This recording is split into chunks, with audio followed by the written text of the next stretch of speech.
Alors, pour débuter cette rencontre dans le cadre de l'Assemblée générale d'Aiglepole-Provence Initiative, je suis en présence de M. Michel Tenon, donc maire de Salon-de-Provence et également président d'Aiglepole-Provence. Tout d'abord, merci, M. Tenon, d'être avec nous ce soir. Pour débuter la discussion, nous allons parler du rôle des élus dans le développement économique local. Donc, est-ce que vous pourriez nous parler, en tant que président de Aiglepole-Provence, pouvez-vous nous parler un petit peu plus des motifs derrière la création de la plateforme Aiglepole-Provence Initiative?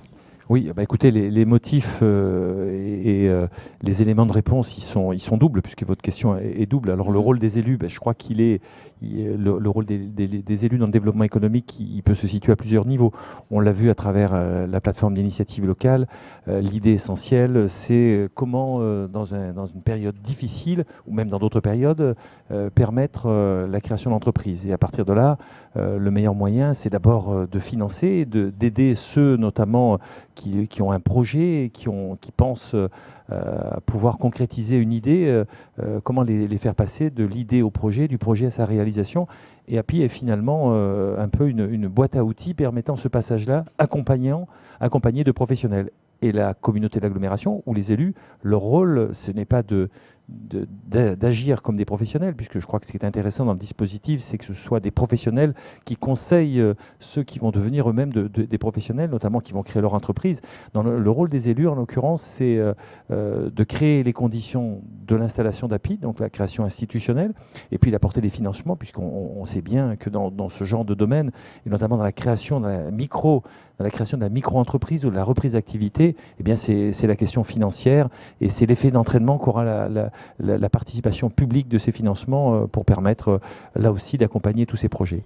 Et puis, est-ce que vous avez eu dans le passé la chance de voir certaines approches qui ont été utilisées et qui ont été peut-être plus efficaces que d'autres à ce moment-là? Écoutez, c'est vrai qu'on a des fois dans la problématique deux aspects. Il y a la question pour nous qui est celle de véritablement créer une dynamique sur le territoire, une dynamique économique, et puis la question de l'emploi. Donc la communauté d'agglomération, elle a essayé de jouer pour faire simple, sur deux leviers. La création d'emplois directs avec des forums où on a eu pratiquement sur les dernières années plus de 12 000 personnes qui sont venues, plus de 700 emplois.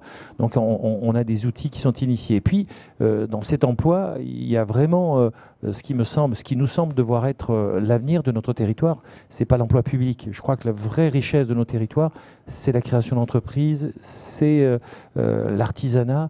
Et pour pouvoir créer des richesses, eh bien, il faut des dispositifs d'accompagnement. Mais il ne faut pas simplement des dispositifs d'accompagnement, il faut des lieux, ce qu'on appelle des zones d'activité. Donc il faut investir pour créer les conditions que ces zones d'activité se fassent. Et il y a aussi, parallèlement à ça, nécessité que nous parlions tout simplement aussi, puisque l'échange avec les vrais professionnels sur leurs problématiques, je pense notamment aux questions de signalétique qui peuvent apparaître comme étant secondaires, mais qui sont un vrai élément prépondérant dans l'organisation des zones d'activité. On le voit, ça c'est un dialogue qui s'établit avec les chefs d'entreprise à travers des associations de zones d'activité. Donc on le voit, hein, c'est assez multiface, mais je crois que pour nous, l'essentiel, c'est de ne pas quitter cet objectif qui est que la dynamique économique génère de l'emploi. Et pour répondre à la question de l'emploi, il faut favoriser la dynamique économique. Oui, exactement. Ils avaient parlé également de secteurs d'activité économique que vous pensez peut-être qu'il faudrait valoriser. Selon vous, une vision économique idéale qu'on pourrait voir se concrétiser dans le territoire, ce serait quoi? Mais vous savez, notre territoire, il est organisé autour finalement de trois grands secteurs. L'industrie lourde que nous avons sur Berre, avec aussi une agriculture intensive, puisque je rappelle que Berre-l'Étang, autour de Berre, c'est pratiquement le deuxième plus grand espace d'agriculture hors sol européen. Donc c'est pas neutre ça, hein, c'est un poids lourd du monde agricole. Et puis nous avons un tissu central autour du pays salonnais fait de beaucoup de petites PME, de commerce. Donc on le voit, encore une autre problématique spécifique. Et puis au nord, à savoir autour de Malmort, une dimension plus plus agricole autour de Sénas. Donc les réponses sur notre territoire, elles sont assez diverses. Mais on a besoin de consolider le présent. C'est ce qu'on a fait en réhabilitant les zones d'activité, en donnant les moyens aux collectivités d'entretenir leurs zones artisanales. Et puis il y a aussi demain. Qu'est-ce que sera demain le développement économique du territoire? Et là, nous étions encore à midi avec le député Magie, le sénateur Andréoni, le général Modéré, le président du pôle Pégase, le directeur de l'ONERA, en train de réfléchir sur notamment la mise en place autour de la compétence spécifique que l'on trouve à la base, à savoir le volet recherche autour de l'ONERA, du CREA, la possibilité dans le domaine de la recherche aérospatiale de pouvoir jouer sur ce créneau-là. Nous ne serons jamais un centre industriel, nous ne serons jamais un centre de fabrication. Pour autant, on a une vraie compétence qui est celle de la formation et de la recherche. Donc il s'agit pour nous, autour de Salon de Provence, autour de Lançon de Provence, de créer ce que sera, un peu à l'image de ce qui s'est créé autour de Toulouse, avec Eurocopter notamment, de créer ces grands laboratoires de recherche qui déjà sont sur les problématiques de demain, que ce soit dans le domaine de l'armement, dans le domaine de la surveillance du territoire, dans le domaine des risques majeurs, mais aussi tout simplement dans les usages communs, à savoir la réalisation, la conception d'hélicoptères avec des problématiques spécifiques de nouvelles maîtrises technologiques. Donc c'est tout ça que nous devons aussi réfléchir. Donc il y a un travail de fond, d'entretien des zones d'activité, d'accompagner les créateurs d'entreprises, et puis d'ores et déjà commencer à passer à demain et à notamment ce qui fera la particularité française, la vraie plus-value française et salonnaise et de notre territoire, c'est notamment la formation et la recherche. Là, nous avons un vrai créneau qu'il faut saisir pour anticiper ce que sera le grand marché mondial en matière de nouvelles technologies et surtout pour Salon de Provence, les problématiques spatiales et aériennes. Et puis, en parlant justement de penser à demain, qu'est-ce que vous aimeriez dire à vos citoyens qui sont désireux de peut-être créer une entreprise ou de peut-être s'investir? Ben moi, je crois que s'il y a un message que nous devons porter, nous tous, c'est une responsabilité collective, la vôtre comme la mienne, c'est vraiment de dire et de renforcer, de positiver autour de nos créateurs d'entreprise, autour des chefs d'entreprise. Je crois que nous avons trop tendance en France à pratiquer l'autoflagellation et à toujours penser qu'à côté, le prix d'à côté est beaucoup plus vert que le nôtre. Non, nous, on a de vrais potentiels, on a une vraie richesse. Il faut créer les conditions pour que les chefs d'entreprise interviennent.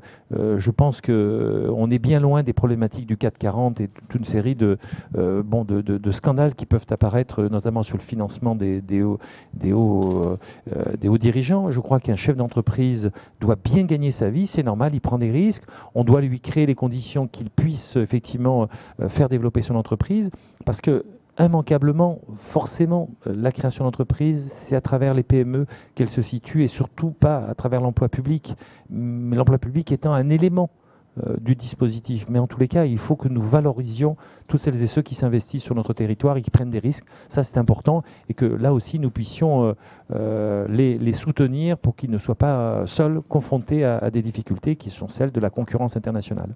Et c'est aussi de ne pas oublier qu'ils ont des ressources comme API, dans le fond. Et puis, est-ce que vous avez d'autres ressources du point de vue municipal pour ces gens? Écoutez, on a d'autres dispositifs qui sont plus adaptés. Vous avez le FISA, qui est un dispositif d'accompagnement, notamment sur les commerçants et les artisans. On a, j'allais dire, les boîtes à outils, elles sont là. Hein. Maintenant, il faut s'en emparer. API, ça a été fait et remarquablement fait, puisque je crois que ce qu'il faut quand même souligner, c'est quand même 160 prêts d'honneur, c'est pratiquement 1200 personnes qui ont été accompagnées. Accompagner, ça veut dire aussi dire aux gens, votre projet, il n'est pas bon, ou il est à retravailler. Je crois que c'est des messages de cette nature-là, et les seuls capables de pouvoir porter ce message, c'est pas les élus, c'est ceux qui œuvrent dans le domaine économique et qui sont là pour accompagner, justement, tutorer les nouveaux créateurs d'entreprises. Et ce qui est vraiment très particulier, moi je dis chapeau aussi, c'est qu'en fait, ce sont à la fois des chefs d'entreprise, pratiquement tous, le président y compris, et ils passent du temps pour les autres gratuitement. Et finalement, les seuls permanents sont les fonctionnaires ou l'apport financier qu'apporte la communauté agglomération pour payer le personnel qui va accompagner ce dispositif-là. Mais toutes celles et ceux qui vont véritablement tutorer, ce sont que des chefs d'entreprise bénévoles. Donc je dis chapeau et merci. Donc, vous l'avez mentionné, c'est une organisation, Aglopole Provence Initiative. Donc, ce sont des gens qui le font vraiment par leur bonheur et leur expérience. Donc, oui, mais je pense que c'est du militantisme. Vous savez, moi, c'est pour ça que je trouve qu'il faut que l'on redore, si tant est qu'il en ait besoin. Il faut qu'on donne envie de prendre des initiatives pour créer une entreprise. Moi, je pense que on a trop longtemps dans notre système de formation en France considéré que il n'y avait que de réussite que dans la poursuite d'études universitaires prolongées. Je crois qu'il faut se réinterroger. C'est vrai que la question de la connaissance noble, telle qu'on l'avait au siècle des Lumières, c'est un aspect de l'université, dépositaire des savoirs. Mais je crois que parallèlement à ça, il y a le quotidien. Et dans le quotidien, dans ce qui fait vivre, dans ce qui fait dynamiser notre territoire, c'est le monde de l'entreprise. Et il faut donc valoriser ces métiers. Moi, je considère que les métiers, des métiers d'avenir, comme tout ce qui concerne l'électricité, la plomberie, c'est des métiers de boulanger, de charcutier. C'est des métiers où on est chef d'entreprise. Oui.